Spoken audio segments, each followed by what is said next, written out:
regular monthly maintenance, and anything extra the owner can keep.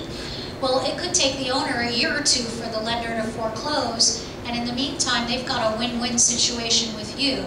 So, you know, if that's what they're going to do, and they're going to let the lender take it ultimately, but the lender's dragging their feet, rental is sometimes a good way to go. Either if they already have a tenant in there to work with them on that, or if they don't, to call them up and say, hey, you know, we know of someone who's interested in renting. Very often the board can find somebody or knows of someone who knows of someone that's looking for a unit to rent. You can rent it at a lower price because really you're not looking for full rent. You're looking to just recoup your delinquency and then maybe put some money in the owner's pocket thereafter. So you just have to enter a lease that's either month-to-month lease, or you enter a lease where it specifically says in it, if the lender gets the judgment, that they can be given 30 days notice at that point and they'll have to get out. Once the foreclosure judgment is entered, at this point Broward County is now at about a 65 to 70 day sale date from the date of the foreclosure judgment. So when you get the foreclosure judgment, you're going to know 2 months in advance that the tenant needs to get out. So it gives you enough time to not put someone in a position where they say, well, I don't want to move in because I could be kicked out at any moment's notice. Well, not really, because even when we know when the judgment is coming, because the attorney for the lender has to notice that at least 20 days in advance. And although I may notice mine 20 days in advance, I can tell you the lenders, although every once in a while I get a really quick one, for the most part they're setting their hearings like 3 months out. And when they get sale dates, they're even asking for late sale dates. So I know I just got a couple of notices of hearing for February. And here we are, it's the beginning of November, but the lenders are setting the hearings for February. Right. Which means that they won't even have the sale date until April. Okay, so the unit owner doesn't pay and you don't get the money from the lender, that the association will have to pay. Correct, but as I was saying, is I do not do it up front. I wait to see if the lender will pay, and I can tell you that I really have not had the experience to date. I mean, you know, anything can happen. The economy has not gotten any better lately, but I will tell you that to date, I really have not had occasions where I've been having to collect the money from the associations. On some occasions, maybe the association has been out a few $100s for having me monitor the foreclosure and of the lender, but in terms of the fees that I had incurred for sending the demand letter or the lien, they're nominal to begin with. It's when I file the foreclosure lawsuit that they get expensive. But for the lien and the demand letter is only a few $100s each, and for those we've been pretty successful at having the lenders pay them back. When you field phone calls from homeowners, do you bill the association for that, or are you doing it pro bono? I don't field calls from the owners, but if they call in and my assistants... For collections, if they have right, questions. Right. If my assistants deal with them on the collections, I do try to have them not allow these unit owners to monopolize their time. But if it's in your benefit and it results in a payment, there's no charge. They don't even keep track of that time, frankly. I mean, they actually write down a note, spoke to a unit owner on such and such date, and this is what happened.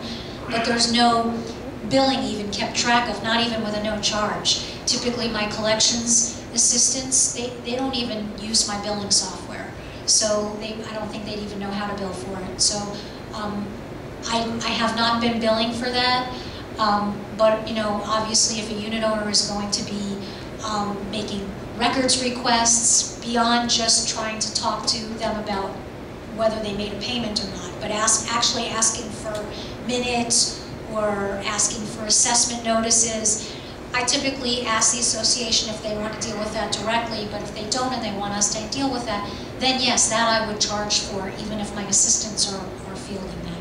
But if it's just about saying, well, I made that payment and you didn't give me credit for it, or can we make a payment plan, or I don't understand, I haven't been charging for that. In the association that you have now, what's like the average length of the collections? Like how delinquent are these people and the ones you're covering now?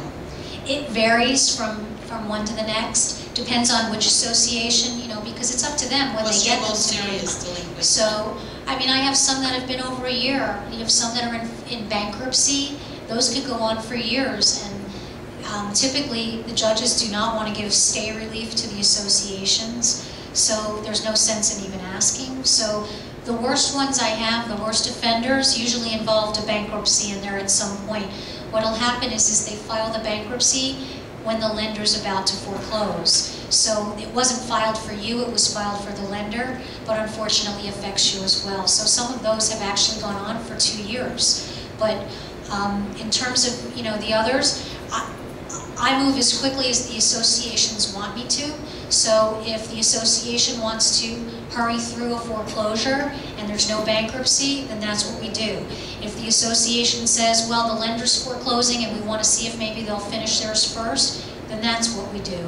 So it really depends on which client that I'm dealing with and what their plans are.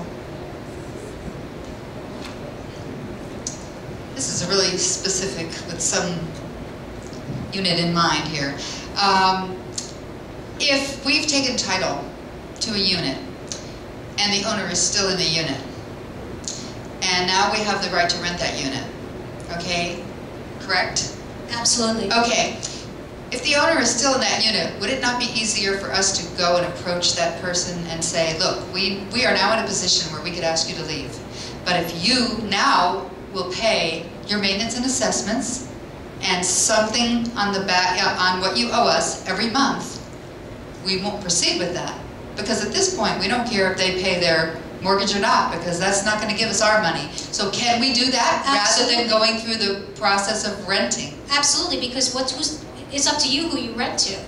And I mean, someone might argue, well, why would you approve them for rental if you wouldn't approve someone else, a stranger off the street who had a bad history for rental? But when you approve renters, you're usually looking for their personal background. You're not looking for their financial background as much because they're not paying you. So really, it's not apples to apples anyway.